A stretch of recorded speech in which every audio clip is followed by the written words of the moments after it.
তো হ্যালো বন্ধুরা, আমি চলে আসলাম নতুন একটা ভিডিও নিয়ে। তো টাইটেল আর থাম্বনেল দেখে তোমরা বুঝতেই পেরেছো কি নিয়ে ভিডিও। তো হ্যাঁ, তাও আমি আরেকবার বলে দিচ্ছি, আমার 3 মাস প্রেগনেন্সি জার্নি যে কী কী অসুবিধা হয়েছিল আর কী হয়েছিল সেটাই তোমাদের শেয়ার করব। তো আমার কিন্তু প্রেগনেন্সি জার্নিটা খুব সহজ ছিল না। প্রথম 3 মাস প্রচুর কষ্ট হয়েছে, আর আমার হাসপাতালেও পর্যন্ত ভর্তি হতে হয়েছে 3 মাস। তো কীভাবে যে এই 3টে মাস কাটিয়েছি সেটা আমি শুধু জানি। তাও বেশি কথা বাড়াবো না, কমের মধ্যে তোমাদের বলবো, শর্ট ভিডিওর মধ্যে করে দেখার চেষ্টা করব।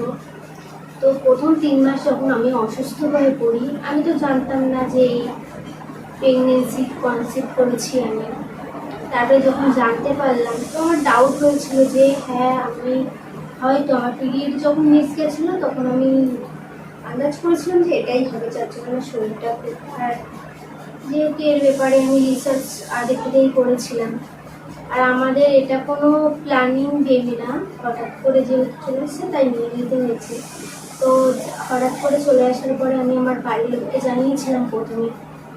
আমাদের দুজনের তো কোনো নেওয়ার ইচ্ছে ছিল না। তারপরে আমাদের বাড়ির লোককে আমরা জানাই যে আমরা কোনো ডিসিশন নেব না।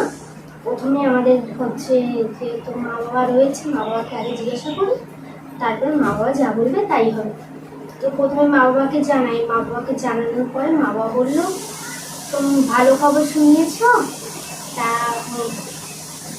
কিছু করো না, প্রথম বাচ্চা যখন চলে এসছে নিয়ে নাও। তো ঠিক আছে, নিয়ে নিলাম। তারপরে ডাক্তার দেখাতে গেছি, ডাক্তার দেখাতে গিয়ে কিছু চেক আপ দিল। তো চেক আপটা করার পরে জানতে পারি যে মানে আমার হিমোগ্লোবিন অনেকটাই কম বলতে এতটাই কম, 6.4 ফার্স্ট হিমোগ্লোবিন ছিল। তো যাওয়ার পরে ডাক্তাররা বললো তোমার রক্ত নিতে হবে। তো আমার যেন রক্ত না নিতে হয় তার জন্য আমি বাড়িতে অনেক কিছু ট্রাই করলাম। কুলেখাড়ার রস খেতাম, বেদানার রস খেতাম, কিন্তু আমার এতটাই শরীর খারাপ হয়ে গেছিলো, আমার সব বমি হয়ে যেত। দিনে না হলেও 4-5 বার করে শুধু বমি করতাম। বমি করার পরে পেটে তো কিছু থাকতো না, যার জন্য রক্তটাও হতো না। তারপরে আরেকবার টেস্ট করালাম, ডাক্তার বললো যে আরেকবার টেস্ট করাও। টেস্ট করার পরে তুমি হচ্ছে তারপরে রক্ত নিতে হবে নাকি বলছি। তারপরে আরেকবার টেস্ট করালাম, টেস্ট করার পরে সেই একই রেজাল্ট বেরোলো 6.5, মানে আমার হিমোগ্লোবিন। বন্ধুরা, আমার একটু ক্যামেরাটা বন্ধ হয়ে গেছিলো একা, তার জন্য আমাকে আবার হচ্ছে পরের থেকে আমি বলছি। তো 6 হচ্ছে আমার হচ্ছে হিমোগ্লোবিন টেস্ট করার পরে বেরোলো। তো আমি রিপোর্টগুলো নিয়ে ডক্টরের কাছে গেলাম। তখন প্রায় 2.5-3 মাস চলছিল। তার মধ্যে আমি এতটাই শুকিয়ে গেছিলাম, আমার হাড়গুলো বেরিয়ে গেছিলো, মানে মুখ টুকগুলো পুরো শুকিয়ে গেছে। শুকিয়ে যাওয়ার পরে হাড়টাড়গুলো, মানে শরীর এতটাই দুর্বল, আমি শুধু মাথা ঘুরে পড়ে যেতাম। ওখানে গেলেই শুধু মাথা ঘুরে পড়ে যেতাম, মাথা ঘুরে মানে এতটাই আমার একা যাওয়ার ক্ষমতা ছিল না। এখনো পর্যন্ত আমার সঙ্গে যায়, যেহেতু মাথাটা ঘুরে গেলো, এখন মাথাটা ঘুরে না। তো রিপোর্টগুলো আমি ডক্টরের কাছে যখন দেখাই, ডক্টর বলল তোমাকে ভর্তি হতে হবে। তো হঠাৎ করে ভর্তি হতে হবে বলছে, তোমার গার্জেনকে ডেকে আনা। আর আমার বাড়িতে তো কেউ নেই, যে হচ্ছে আমার হাজব্যান্ড সেদিন বাড়িতে ছিল না, কিন্তু হ্যাঁ মা সাথে গেছিলো।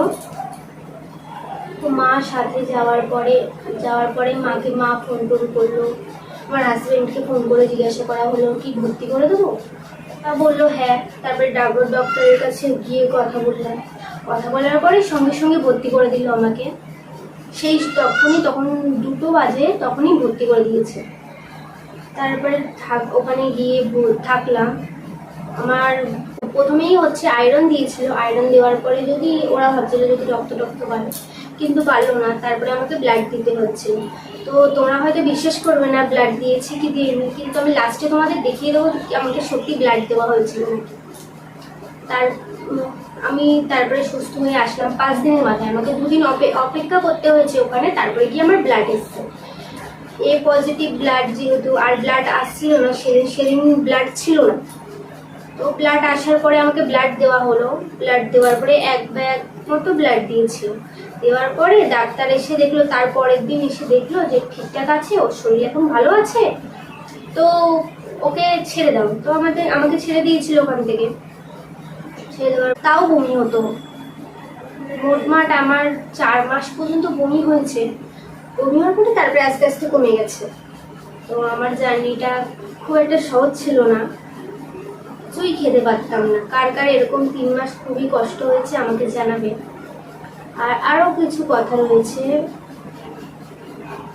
মানে এতটা উইক হয়ে গেছিলো, ডাক্তাররা আমাকে জিজ্ঞাসা করেছিল যে তোমার কি কোনো সমস্যা আছে। ও আমার আরও তোমাদের সঙ্গে শেয়ার করা হলো না, আমার অনেকগুলো রিপোর্ট টেস্ট দিয়েছিল যে আমার ব্লাডে কোনো সমস্যা আছে নাকি, তারপরে HIV পজিটিভ নাকি, অনেকগুলো রিপোর্ট করানোর পরেই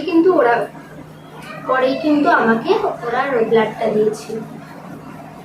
তো আমার সব হচ্ছে ঠাকুরের কৃপায় আমার সব রিপোর্টগুলো হচ্ছে নর্মালি এসেছিল, কোনো অসুবিধা ছিল না। কিন্তু ডক্টর আমাকে জিজ্ঞাসা করেছিল তোমার কি শরীর আগে থেকে কোনো অসুস্থ ছিল।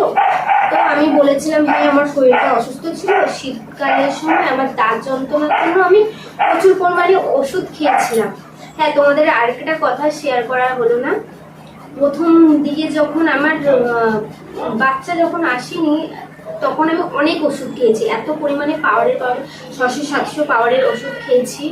যার জন্য না নেওয়ার কারণ এটাই ছিল যে এত পরিমাণে ওষুধ খেয়েছি, যদি বাচ্চাটার কিছু হয়ে যায়, ভগবান করে যেন না কিছু হয়। প্রথম বাচ্চা যেহেতু তাই তো। তারপরে টেস্ট করার পরে সব নর্মাল আসলো। আমি তো খুব ভয়ই পেয়ে গেছিলাম, আমি আর আমার হাজবেন্ড, যদি কোনো সমস্যা হয় বা কি। আর এখনো পর্যন্ত দেখতে পাচ্ছ ওর হাড়গুলো বেরিয়েই রয়েছে এখনো, মানে এতটাই রোগা হয়ে গেছে আমি আগের থেকে। তো আমি ভিডিওটা আর বেশি বড় করলাম না, এইটুকানিতেই শেষ করে দিলাম। পরে নেক্সট ভিডিওতে আবার হচ্ছে শেয়ার করব। পরে আর হচ্ছে আমার ফার্স্ট স্ক্যান কি দিয়েছিল, এমটি স্ক্যান দিয়েছিল, সেই এমটি স্ক্যানের ফটো, কিভাবে কোথায় গিয়ে করিয়েছিলাম, সব কিছু পরের ভিডিওতে জানাবো। আর আমার কমেন্ট করো, সাবস্ক্রাইব করে দিও, আমার প্রতিটা ভিডিও যেন তোমাদের কাছে পৌঁছে যায়। আর কোনো আমি তোমাদের বলেছিলাম যে লাস্টের দিকে আমি দেখিয়ে দেবো হাসপাতালে আমি ভর্তি হয়েছিলাম, ওর ব্লাড নিতে হয়েছিল। তো আমার হাতে পাইপ যে লাগানো আছে লাল মতো দেখতেই পাবে। আর আমার যেই অবস্থাটা ছিল প্রথম 3 মাসে, সেই অবস্থাটা যেন কারণ না হয়, ভগবানের কাছে এটাই প্রার্থনা করব। আর তোমরা যারা প্রেগনেন্ট তারা সুস্থ থেকো, ভালো থেকো।